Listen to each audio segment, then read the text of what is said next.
Hey guys, hello and welcome to exam Gyan Mantra. दोस्तों आज से हम लोग स्टार्ट करने वाले हैं अपने एग्रीकल्चर स्पेशल सेक्शन को।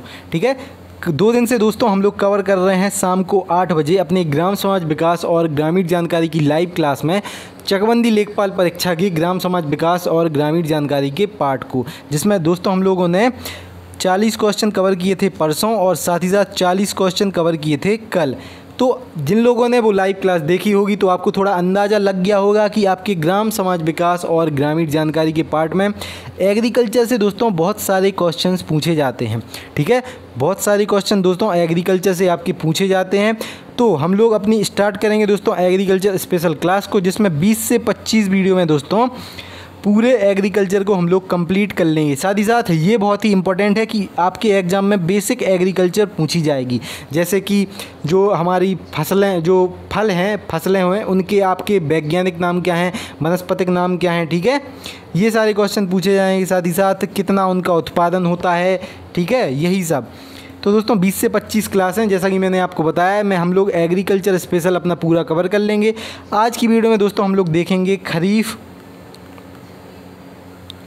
रबी और जायद की फसलें कौन कौन सी होती हैं। बहुत सारे एग्जाम्स में दोस्तों एक क्वेश्चन पूछ लिया जाता है। हम लोग एग्जाम्पल लेके मान लें कि आलू, आपसे वो पूछ लेंगे कि आलू किस मौसम की फसल है। 3 एग्जाम्पल दे देंगे वो, रबी, खरीफ, जायद। ठीक है, खरीफ, रबी, जायद आपको एग्जाम्पल दे देंगे और पूछ लेंगे कि आलू किस मौसम की फसल है।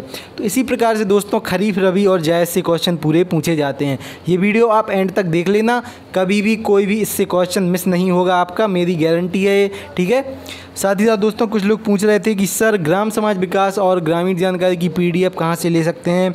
तो दोस्त नीचे डिस्क्रिप्शन में आप देखना, लिंक मिल जाएगी आपको ग्राम समाज विकास और ग्रामीण जानकारी की, वहाँ से आप उस PDF को परचेज़ कर सकते हैं। साथ ही साथ दोस्तों अगर आप चैनल पर नए हैं तो जल्दी से एग्ज़ाम ज्ञान मंत्रा को दोस्तों सब्सक्राइब कर लें और नोटिफिकेशन बेल को दोस्तों ऑल पर सेट कर लें, जिससे सभी इंपॉर्टेंट अपडेट्स, सारे इंपॉर्टेंट नोटिफिकेशंस आपके पास सबसे पहले पहुँचते रहें। और जो लोग नए हैं मैं उन सभी को बता दूँ कि दोस्त हम लोग डेली 10 बजे, सुबह 10 बजे हम लोग UP GK के मॉक टेस्ट को कवर करते हैं और शाम को 8 बजे ग्राम समाज विकास और ग्रामीण जानकारी के लाइव मॉक टेस्ट को कवर करते हैं। तो उन वीडियोस को भी आप बिल्कुल भी मिस मत करना, बेहद इंपॉर्टेंट सारी वीडियोस रहती हैं। शुरू करते हैं दोस्तों आज की वीडियो को। सबसे पहले देखेंगे हम लोग खरीफ की फसलें कौन कौन सी होती हैं, कौन से महीने होते हैं जिसमें उनको बोया जाता है। ठीक है, और कब उनको काटा जाता है, क्या मौसम रहता है, सारा कुछ। तो दोस्तों खरीफ की फसलें होती हैं जो, तो इस वर्ग की फसलों को बोते समय अधिक तापमान तथा आर्द्रता, ठीक है, अधिक तापमान होना चाहिए जब इन फसलों को बोया जाए। साथ ही साथ आर्द्रता भी अधिक होनी चाहिए। पकते समय शुष्क वातावरण की आवश्यकता इनको पड़ती है। ठीक है, पकते समय किस वातावरण की आवश्यकता पड़ती है दोस्तों? शुष्क वातावरण की आवश्यकता पड़ती है इसको। ठीक है, तो जो अपना जून जुलाई, ठीक है, जून जुलाई का जो महीना होता है उस समय बोई जाती हैं दोस्तों आपकी खरीफ की फसलें। साथ ही साथ इनको काटा कब जाता है? आपके अक्टूबर नवंबर में दोस्तों इनको काटा जाता है। ठीक है, जून जुलाई में इनको बोया जाता है और अक्टूबर नवंबर में, ठीक है, जून जुलाई में इन्हें बोया जाएगा और काटा कब जाएगा? अक्टूबर नवंबर में इनको काटा जाएगा। क्लियर है ना दोस्तों? ये खरीफ की बात कर रहे हैं हम लोग। ठीक है, चलिए अब देखते हैं दोस्तों कि कौन कौन सी फसलें आपकी होती हैं वो खरीफ में आती हैं। तो सबसे पहले धान हो गया। धान को आप सभी को पता होगा बहुत सारे पानी की आवश्यकता होती है इस फसल को। ठीक है, तो जब बरसात का सीज़न होगा तभी तो पानी आएगा ना, तो ये बिल्कुल आप भूलिएगा मत। धान किसकी फसल है? खरीफ की फसल है। साथ ही साथ दोस्तों मक्का हो गया अपना, ठीक है, मक्का हो गया। साथ ही साथ ज्वार हो गया अपना, मूंगफली हो गया, बाजरा, लोबिया हो गया दोस्तों, गन्ना हो गया, तिल हो गया, सोयाबीन, अरंडी, कपास, अरहर, सनई, जूट एवं ग्वार आदि।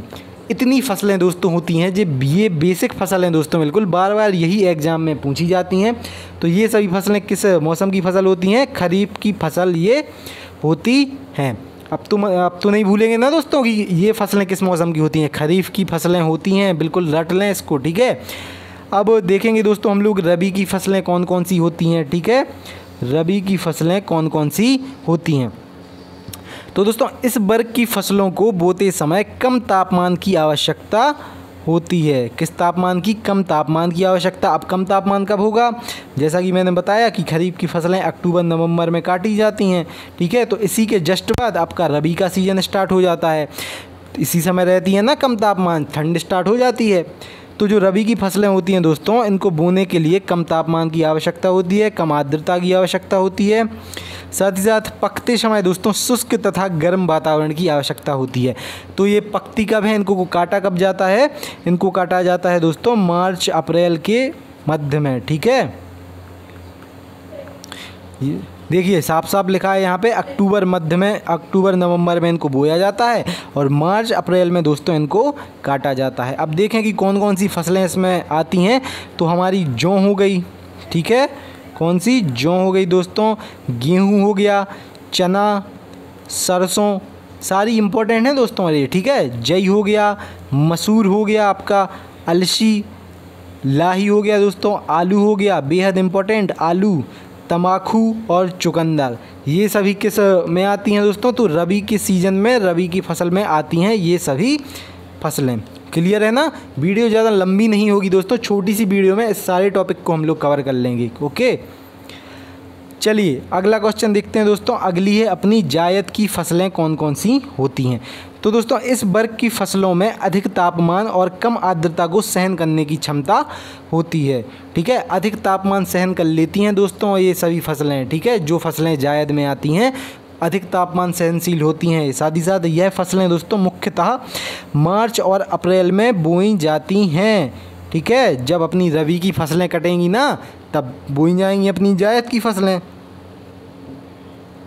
क्लियर है ना? चलिए देखते हैं कौन कौन सी फसल आती हैं अपनी जायद में। तो ककड़ी हो गया दोस्त, खीरा हो गया, तरबूज, खरबूज, मूंग, कद्दू, लौकी और तुरई आदि, इतनी फसलें आती हैं दोस्तों अपनी जायद फसल के अंतर्गत। क्लियर है ना? रबी, खरीफ और जायद, ठीक है। इसका एक सीक्वेंस होता है, उसको भी याद कर लें। सबसे पहले क्या आता है? खरीफ आता है, ठीक है। उसके बाद आता है रबी, उसके बाद आता है आपका जायद। ये क्लियर है ना? आज से आप कोई भी मिस नहीं करेंगे, किसी भी एग्जाम में पूछ लिया जाए कि रबी की फ़सल कौन सी होती है, खरीफ की कौन सी होती है और जायद की फ़सल कौन सी होती है। वीडियो कैसी लगी दोस्तों सभी लोग कमेंट बॉक्स में ज़रूर बताना। साथ ही साथ अच्छी लगी हो तो एक लाइक ज़रूर कर देना, ठीक है। और जो लोग नोट्स लेना चाहें ग्राम समाज विकास और ग्रामीण जानकारी के, नीचे दोस्तों डिस्क्रिप्शन में लिंक दी गई है या फिर व्हाट्सअप नंबर दिया होगा नीचे, आप उस पर भी मुझसे जानकारी ले सकते हैं नोट्स से रिलेटेड। ओके दोस्तों, मिलते हैं दोस्तों शाम को 8 बजे अपनी लाइव क्लास में, जो कि है ग्राम समाज विकास और ग्रामीण जानकारी की। उसमें आज हम लोग कवर करेंगे राजस्व लेखपाल परीक्षा के दूसरी पाली के पेपर को। क्लियर? चलिए मिलते हैं दोस्तों शाम को अपनी अगली वीडियो में। तब तक के लिए जय हिंद, जय भारत।